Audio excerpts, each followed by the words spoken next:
Hello बच्चों, चलिए प्रश्न को देखते हैं। प्रश्न है हमारे पास, सिद्ध कीजिए कि सदिश 3i cap plus 2j cap plus k cap, दूसरा सदिश है i cap minus 3j cap plus 5k cap और तीसरा सदिश है 2i cap plus j cap plus 4k cap एक समकोण त्रिभुज है। हमें सिद्ध करना है। चलिए सर बताओ, हम प्रश्न के लिए मुख्य अवधारणा लिखते हैं। मुख्य अवधारणा, तो कोई त्रिभुज यदि समकोण त्रिभुज है तो वह पाइथागोरस प्रमेय का पालन करना चाहिए। अर्थात यदि कोई त्रिभुज समकोण त्रिभुज है तो उसकी दो भुजाओं के वर्गों का योग तीसरी भुजा के वर्ग के बराबर होना चाहिए। मान लीजिए हमारे पास एक त्रिभुज है जो कि है ए बी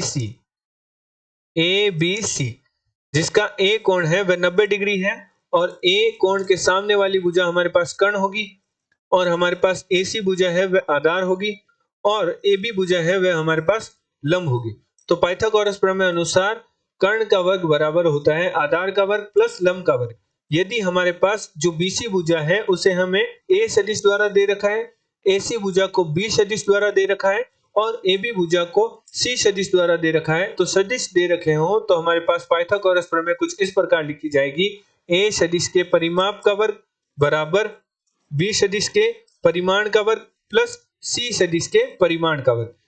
ए सदिश के परिमाण का वर्ग बराबर बी सदिश के परिमाण का वर्ग प्लस सी सदिश के परिमाण का वर्ग। अतः यह समीकरण संतुष्ट करने पर हमारा त्रिभुज है वह समकोण त्रिभुज कहलाएगा। अतः प्रश्न अनुसार प्रश्न में हमें तीन सदिश दे रखे हैं, जिसमें से हमारा प्रथम सदिश है उसे हम ए सदिश नाम दे देते हैं, जो कि हमारे पास है 3i cap plus 2j cap plus k cap. अर्थात प्रश्न में हमें त्रिभुज की भुजाओं के सदिश दे रखे हैं, तो हम ऐसी दो भुजाओं के परिमाण का चयन करेंगे जिनका वर्ग बराबर होगा तीसरी भुजा के परिमाण के वर्ग की। तो चलिए, हमें तीनों सदिशों के परिमाण की आवश्यकता होगी, तो हम साथ साथ परिमाण भी निकालते चलते हैं। तो ए सदिश का परिमाण ज्ञात करते हैं, जो कि हमारे पास प्राप्त होगा वर्गमूल i के गुणांक का वर्ग अर्थात 3 का वर्ग, j के गुणांक का वर्ग अर्थात 2 का वर्ग, k के गुणांक का वर्ग अर्थात 1 का वर्ग। तो हमारे पास मान प्राप्त होगा वर्गमूल 14। प्रश्न में हमें b सदिश बराबर दे रखा है, जो कि है i cap minus 3j cap plus 5k cap. अब हम b सदिश के परिमाण को भी ज्ञात करते हैं, तो हमारे पास b सदिश का परिमाण प्राप्त होगा, जो कि बराबर होगा वर्गमूल i के गुणांक का वर्ग अर्थात 1 का वर्ग प्लस j के गुणांक का वर्ग अर्थात माइनस 3 का वर्ग और k के गुणांक का वर्ग अर्थात 5 का वर्ग। तो हमारे पास प्राप्त होगा वर्गमूल 35। और प्रश्न में हमें c सदिश दे रखा है, जो कि बराबर है 2i cap plus j cap plus 4k cap. तो हम c सदिश का भी परिमाण ज्ञात कर लेते हैं, जो कि बराबर होगा वर्गमूल i के गुणांक का वर्ग अर्थात 2 का वर्ग, j के गुणांक का वर्ग प्लस k के गुणांक का वर्ग। तो हमारे पास मान प्राप्त होगा वर्गमूल 21। यदि हमारा त्रिभुज समकोण त्रिभुज तब ही कहलाएगा जब त्रिभुज की दो सदिशों के परिमाण का वर्ग तीसरी भुजा के सदिश के परिमाण के वर्ग के बराबर होगा।